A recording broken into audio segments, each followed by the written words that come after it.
अस्थाई कृषि के प्रभाव से कैसा जमाव संभव हुआ।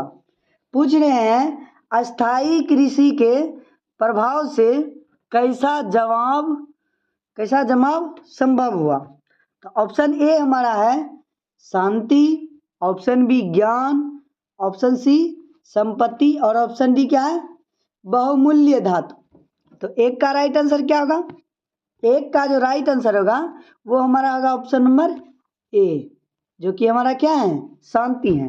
तो अस्थाई कृषि के प्रभाव से शांति जमाव संभव हुआ। चलिए आगे बढ़ते हैं क्वेश्चन नंबर 2 की ओर। क्वेश्चन नंबर 2 हमारा है जनसंख्या का घनत्व किस क्षेत्र में सर्वाधिक पाया जाता है। पूछ रहे हैं जनसंख्या का घनत्व किस क्षेत्र में सर्वाधिक पाया जाता है, ग्रामीण क्षेत्र में, महानगरों में, कस्बों में या नगरों में। तो हमारा राइट आंसर क्या होगा, 2 का जो हमारा राइट आंसर होगा वो होगा ऑप्शन नंबर बी, अर्थात महानगरों में। कहाँ ज़्यादा जनसंख्या होंगी तो महानगरों में होंगे। चलिए चलते हैं क्वेश्चन नंबर 3 की ओर। क्वेश्चन नंबर 3 हमारा है पूंजीपति वर्ग द्वारा किस वर्ग का शोषण किया जाता है।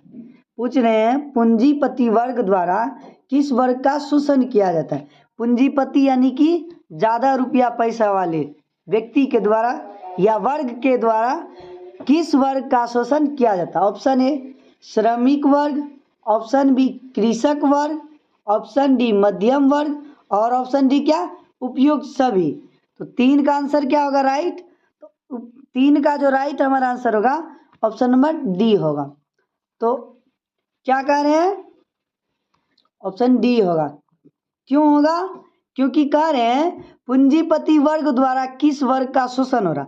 पूंजीपति कहने का मतलब ज़्यादा रुपया पैसे वाले, तो ज़्यादा रुपया पैसे वाले वर्ग के लोगों को अधिकतर देखिएगा तो सभी लोगों से हमेशा काम निकालने के फिराक में रहते हैं। जैसे कि चाहे वो श्रमिक वर्ग हो, चाहे कृषक वर्ग हो, वो चाहे मध्यम वर्ग का क्यों ना हो, सभी से ही वो चाहते हैं हमेशा कि उसे फायदा पहुंचे। तो इसीलिए पूंजीपति द्वारा किस वर्ग का शोषण होता है, इसका मतलब सभी पे होता है, चाहे वो श्रमिक वर्ग हो, चाहे कृषि वर्ग हो, चाहे वो मध्यम वर्ग हो। तो इसमें क्या होगा ऑप्शन इसका सही उपयुक्त सभी होगा। चलिए चलते हैं क्वेश्चन नंबर 4 की ओर।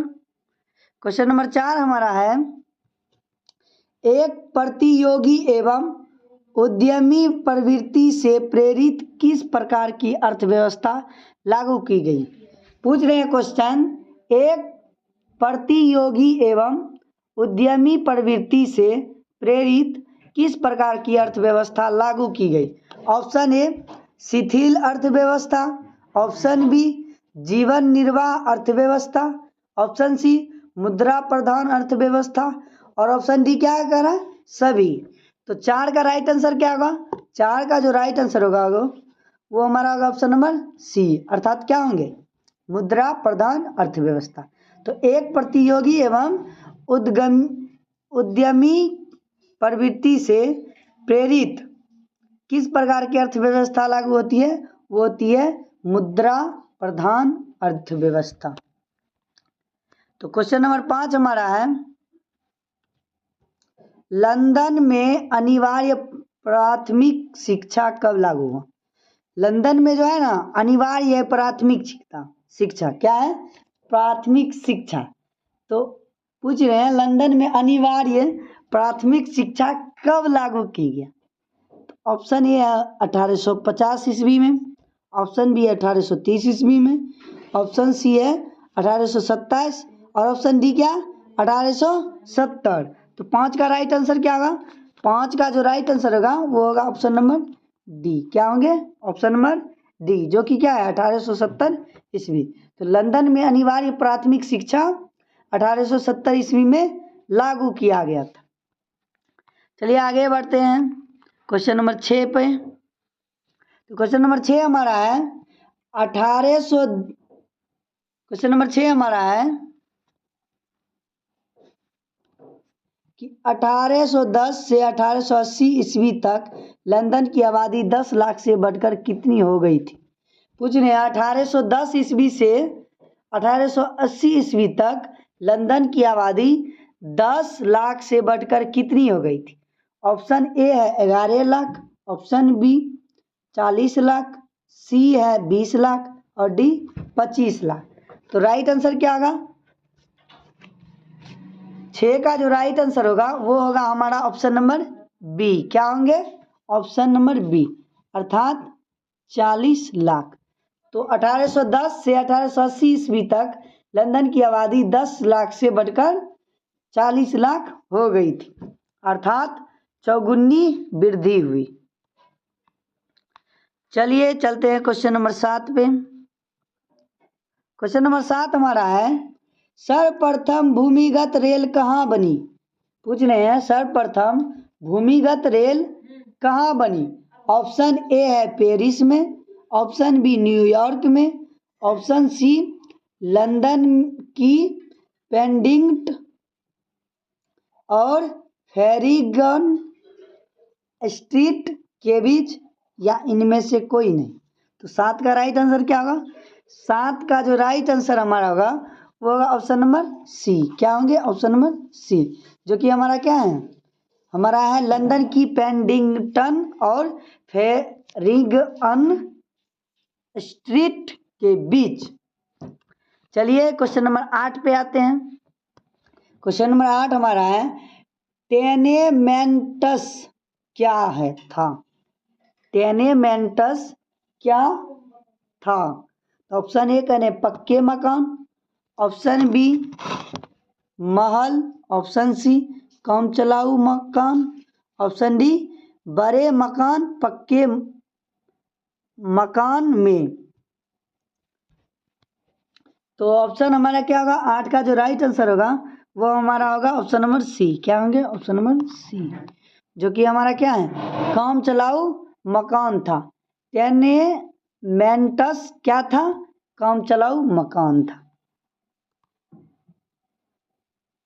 चलिए आते हैं क्वेश्चन नंबर 9 की ओर। क्वेश्चन नंबर 9 हमारा है सर्वप्रथम भूमिगत रेल कब बनी थी। सर्वप्रथम भूमिगत रेल कब बनी थी। ऑप्शन ए 1863 में, ऑप्शन बी 1864, ऑप्शन सी 1865 और ऑप्शन डी 1866। तो 9 का जो हमारा राइट आंसर होगा वो होगा ऑप्शन नंबर ए। क्या होंगे, ऑप्शन नंबर ए, जो कि हमारा क्या है 1863 है। तो सर्वप्रथम भूमिगत रेल कब बनी थी, तो बनी थी 1863 ईस्वी में। आइए चलते हैं क्वेश्चन नंबर 10 पे। क्वेश्चन नंबर 10 हमारा है city of Mumbai improvement trust की स्थापना कब हुई थी। पूछ रहे हैं city of Mumbai improvement trust की स्थापना कब हुई थी। ऑप्शन ए 1898 ईस्वी, ऑप्शन बी 1899 ईस्वी, ऑप्शन सी 1895 ईस्वी और ऑप्शन डी क्या है 1892 ईस्वी। 10 का राइट आंसर क्या होगा। 10 का जो राइट आंसर होगा वो हमारा होगा ऑप्शन नंबर ए, अर्थात कौन 1898 ईस्वी में। तो city of Mumbai improvement trust की स्थापना 1898 ईस्वी में हुई थी। चलिए आते हैं क्वेश्चन नंबर 11 की ओर। तो क्वेश्चन नंबर 11 हमारा है गार्डन सिटी की अवधारणा किसने विकसित की थी। गार्डन सिटी की अवधारणा किसने विकसित की थी। Option A Ebenezer Howard, option B William, option C Napoleon तृतीय और ऑप्शन डी क्या है हॉसमन। 11 का राइट आंसर क्या होगा। 11 का जो राइट आंसर हमारा होगा वो होगा ऑप्शन नंबर ए। क्या होंगे, ऑप्शन नंबर ए, जो कि हमारा क्या है एवेनेजर अवार्ड है। तो गार्डन सिटी की अवधारणा किसने विकसित की थी, तो वो किए थे एवेनेजर हावर्ड ने। किसने, एवेनेजर हावर्ड ने। चलिए क्वेश्चन को आगे बढ़ाते हैं, चलते हैं क्वेश्चन नंबर 12 की ओर। तो क्वेश्चन नंबर 12 हमारा है पटना में गोलघर किस उद्देश्य से बनाया गया था। पूछ रहे हैं पटना में जो गोलघर अभी देख रहे होंगे आप सब, तो वो गोलघर किस कार्य के लिए बनाया गया था? तो ऑप्शन ए करें सैनिक रखने के लिए, ऑप्शन बी अस्त्र शस्त्र रखने के लिए, ऑप्शन सी पूजा करने के लिए, या ऑप्शन डी अनाज रखने के लिए। तो 12 का राइट आंसर क्या होगा? 12 का जो राइट आंसर होगा वो हमारा होगा ऑप्शन नंबर डी, अर्थात क्या? अनाज रखने के लिए। आप सबको पता ही होगा कि जब हमारे देश में आपातकाल आई थी तो उस समय जो था खाने तक का भी कोई सामग्री नहीं था, तो इसीलिए पटना के जो गोलघर थे वहाँ पे एक जगह संचित करके रखा गया था सारा का सारा अनाज। तो पटना के गोलघर किस चीज़ के उद्देश्य से लिए, यानी कि किस चीज़ के उद्देश्य के लिए बनाया गया था? वो था अनाज रखने के लिए। चलिए चलते हैं क्वेश्चन नंबर 13 की ओर। क्वेश्चन नंबर 13 हमारा है पटना में गोलघर का निर्माण कब हुआ?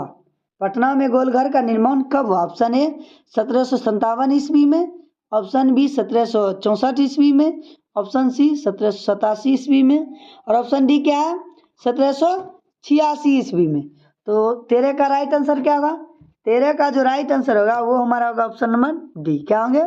ऑप्शन नंबर डी, जो कि हमारा क्या है? 1786 में। तो पटना में गोलघर का निर्माण कब हुआ था? 1786 ईस्वी में हुआ था।